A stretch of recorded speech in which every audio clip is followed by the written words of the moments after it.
Good time of day, ladies and gentlemen, and welcome to one of our dramatic time travel episodes, with our heroes travelling back in time in order to hijack the nuclear-powered USS Halibut and bring it to Wellington 2013. They did not expect to find themselves thrust into the middle of the nationwide industrial dispute of 1951. So, of course, that is precisely what happened. Derek, foolishly going to help out a Wharfie who had been knocked over by a particularly aggressive cop, then found himself at the bottom of a pile of similarly aggressive cops.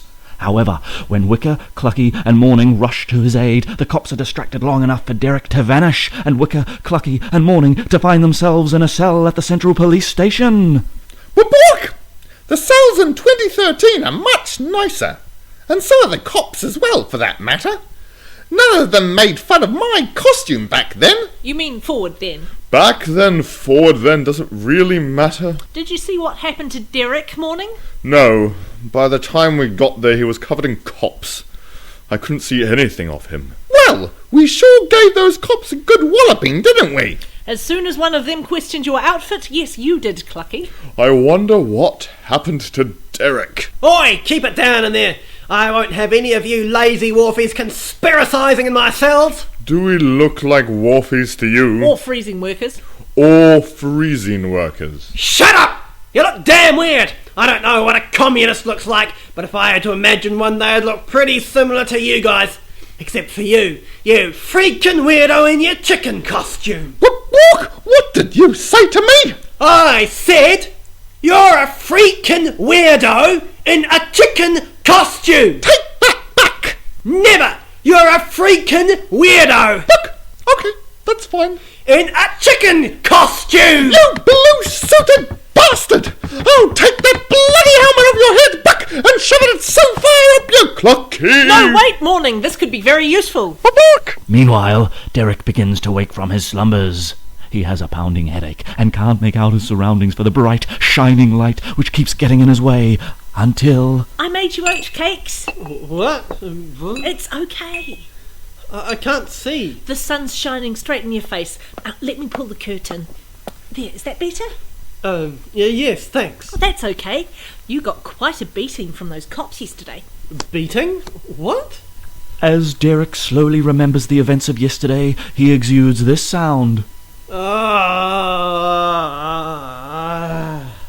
And then, as he remembers the year he's now in, he exudes this sound. And then, when the pretty girl sitting next to him puts her hand on his chest, he exudes this sound. Are you okay? Yeah, my head hurts. Yes, that makes sense. Dad, he's awake! My dad was so thankful when you helped him get away from that cop. He just had to help when that pile of cops leapt on top of you. How are you feeling? I'm not sure. My head hurts. Well, it was quite a wallop you were given by those cops. You're lucky we dragged you away when we did. Wicker! What? Oh, he must be tired. No, I had some friends with me. Did you see anyone? I'm afraid we didn't see anyone other than the cops on Dixon Street. Oh, God. Don't worry. You'll probably find your friends. What's going on? You were beaten up by the cops when we were having a solidarity march. What? Part of the lockout. The freezing workers are holding a sympathy strike. What? The lockout? The strikes which have been going on. State of national emergency. Please tell me you haven't somehow missed all of this. Let's say I have. Then I'd say you're a dingbat. It took 1 week after negotiations broke down for the bloody nuts to put in place their emergency regulations. As far as I'm concerned, the Public Safety and Conservation Act can go and lick my... But Dad! Right. Sorry, love. Sometimes I get a bit carried away with all of this. But they're being bloody heartless bastards, if you ask me. The Nats? Well, them and the cops, the Board of the Ports, the courts... Some things never change. Look, you'll have to hold up here for a while. Unless, of course, the cops come knocking. Then we'll have to leg it. We? Well, there are some pretty harsh penalties for even owning typewriters right now. And we've got a mimeograph in the back.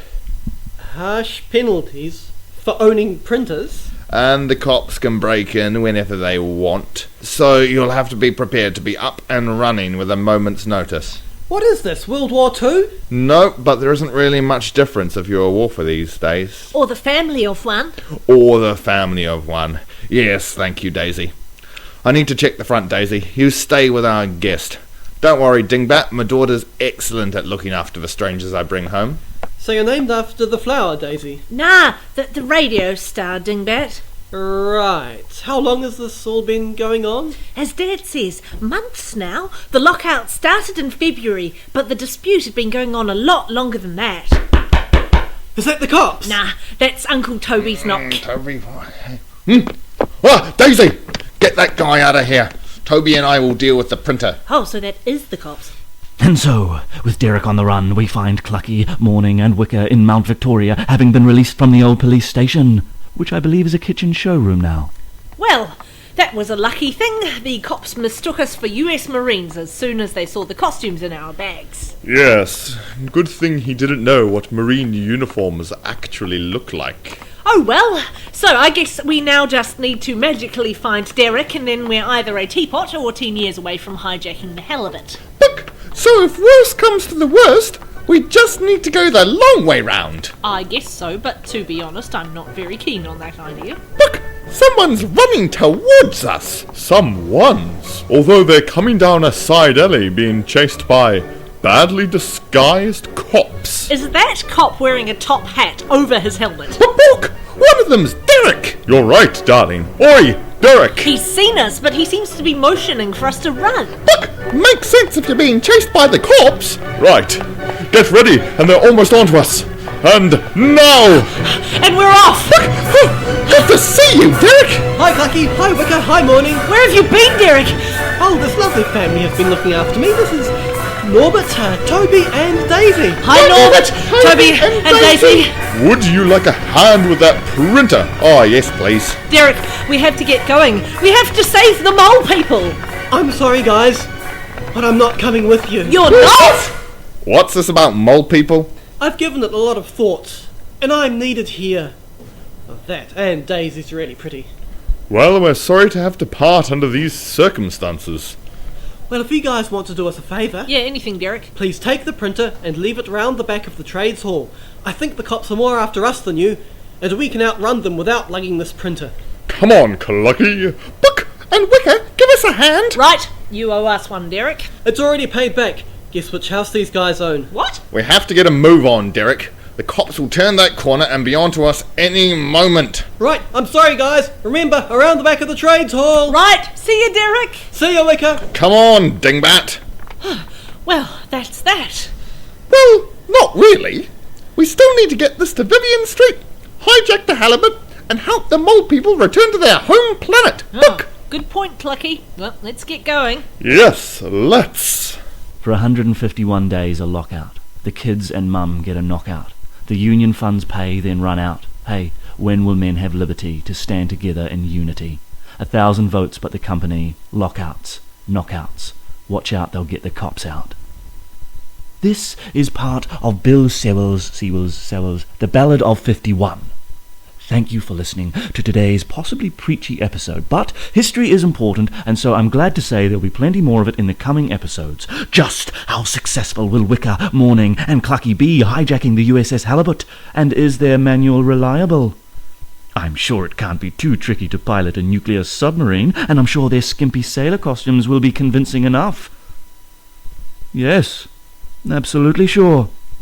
In today's episode, I, Alex Grieg, have been your narrator as per usual. Cordelia Ann Black voiced Wicker and Daisy. Michael Pohl was Derek and the cop. James Barber played Clucky as well as Norbert and Uncle Toby.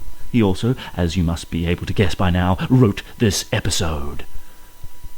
We'll be taking a break now, but don't know precisely whether or not our broadcasters will take our gap in production into account when they air these particular episodes. With that in mind, we hope you will tune in wherever and whenever the next episode is. We hope you have a fun and lovely time of day.